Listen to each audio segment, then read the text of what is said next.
You pick up your phone. You didn't decide to. Your hand just moved. You open an app. You scroll. 10 seconds pass. Then 30. Then 10 minutes disappear and you don't remember any of it. You weren't bored. You weren't even looking for anything specific. Something older than the phone made that decision for you. And it began long before screens existed. Long before light. Long before fire. Here's what should bother you.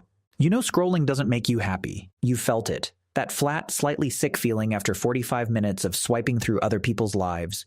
You close the app and think, why did I just do that? You have no shortage of willpower in other parts of your life. You can finish a hard workout. You can sit through a difficult conversation. You can wait in a long line without losing your mind. But somehow, a 5-inch screen full of strangers defeats you almost every time. This isn't a character flaw. If it were, it would only affect a few people. Instead, it affects almost everyone, on every continent, across every age group, regardless of intelligence or self-discipline. That should tell you something. When a behavior is universal, the explanation isn't personal. It's biological. Somewhere in your skull is a system that was built for a different world, a world without feeds, a world without notifications, and that system is still running, still making decisions, except now it's plugged into the most sophisticated attention-capturing machine ever built. So what is that system actually looking for, and why can't you turn it off? The answer starts somewhere you'd never expect. Imagine standing at the edge of a clearing 60,000 years ago. The grass moves, not from wind. You don't run yet. You don't know if you should. Your eyes lock onto the motion. Your whole body goes still. Your heart rate climbs before your mind has even formed a thought. This is not fear, exactly. This is something faster than fear. This is information seeking under threat. In that moment, your brain isn't asking, should I be scared? It's asking one thing over and over, as fast as it can. What is that? What is that? What is that? For early humans, that question was the difference between living to see tomorrow and becoming someone else's meal. Now picture a different kind of day, not danger, opportunity. A member of your group returns from the far side of the river. She's seen something. New berries. A different herd migrating early. A neighboring group acting strangely. She doesn't keep it to herself, she tells the tribe. And everyone leans in. Because for nearly the entire history of our species, information was survival currency. Knowing where the food was, knowing which plants healed and which ones killed, knowing who could be trusted and who couldn't, knowing if the group 3 valleys over was preparing for conflict. This knowledge wasn't entertainment. It was the line between your tribe thriving and your tribe disappearing. So evolution did something specific. It built you a brain that treats new information like a reward in itself. Not just useful information, any information. Because in an unpredictable environment, you can't always tell in advance what will matter. The safest strategy isn't to ignore the unknown. The safest strategy is to be drawn to it. Every rustle in the grass, every new face at the fire, every piece of gossip carried back from a hunting trip. Your ancestors who paid attention to these things lived longer. The ones who didn't quietly disappeared from the gene pool. There's another piece of this. At night, around the fire, anthropologists studying modern hunter-gatherer groups have recorded something remarkable. During the day, conversation is almost entirely practical. Where the food is, what needs doing. But after dark, the subject changes completely. Stories, gossip, tales of people far away. Speculation about what others are doing, thinking, planning.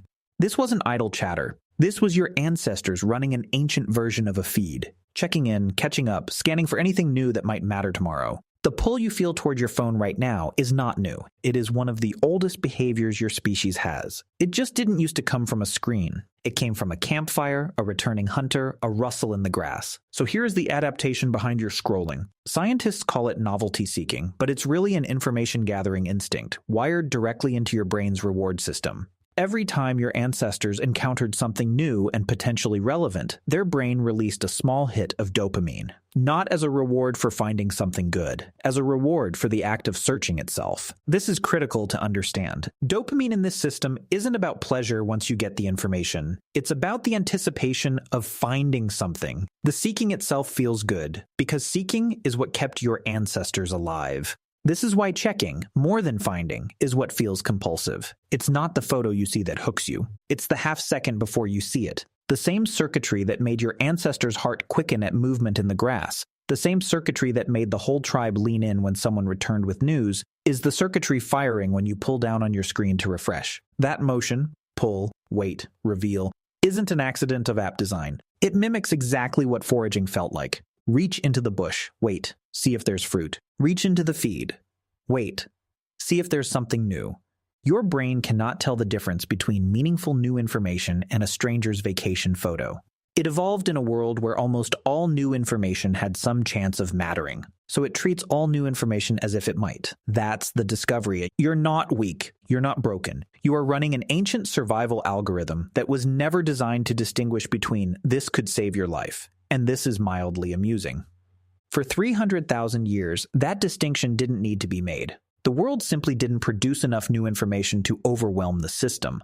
Until now. Here is where the ancient brain meets a world it was never built for. In the ancestral environment, new information was rare. A returning hunter might bring back one piece of real news a day. A rustle in the grass happened occasionally, not constantly. The system had time to reset between triggers. Now look at your phone. Every app on it is engineered by teams of people whose entire job is to maximize the number of times your novelty-seeking circuit fires per hour. The infinite scroll was not invented by accident. It removes the natural stopping point your ancestors relied on. There was no end to the savannah. There's no end to the feed either, on purpose. The notification is built to mimic a returning hunter with news, except now hundreds of hunters are returning every single day, each one demanding the same urgent attention as a saber-toothed cat in the grass. Your ancient brain cannot tell the difference between a text from someone you love and a marketing alert from an app you forgot you downloaded. Both pull the same lever. Both deliver the same tiny dopamine hit of anticipation.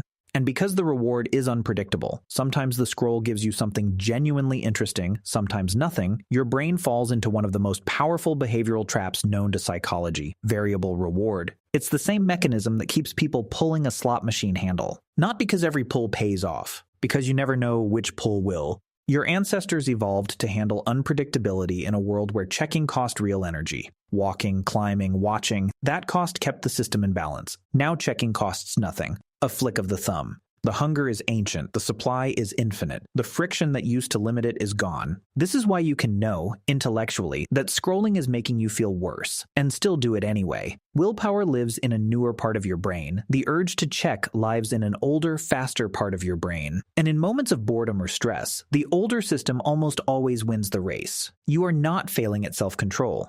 You are losing a fight that was rigged before you were born, between a 100,000-year-old survival instinct and a piece of technology built this decade specifically to exploit it. So the next time you catch yourself scrolling without meaning to, try not to reach for shame. That instinct in your hand wasn't designed to waste your time. It was designed to save your life. It once meant the difference between noticing danger in time and not noticing at all, between hearing the news that mattered and missing it, between belonging to a tribe that thrived and one that quietly vanished. You weren't born with a flaw. You were born with a survival system so good at its job that it outlived the world it was built for. Perhaps the goal isn't to silence that instinct. Perhaps it's simply to remember what it actually is. Not weakness, not addiction in the way you've been told, but an ancient hunger for relevance, still searching the grass for movement long after the grass became a screen.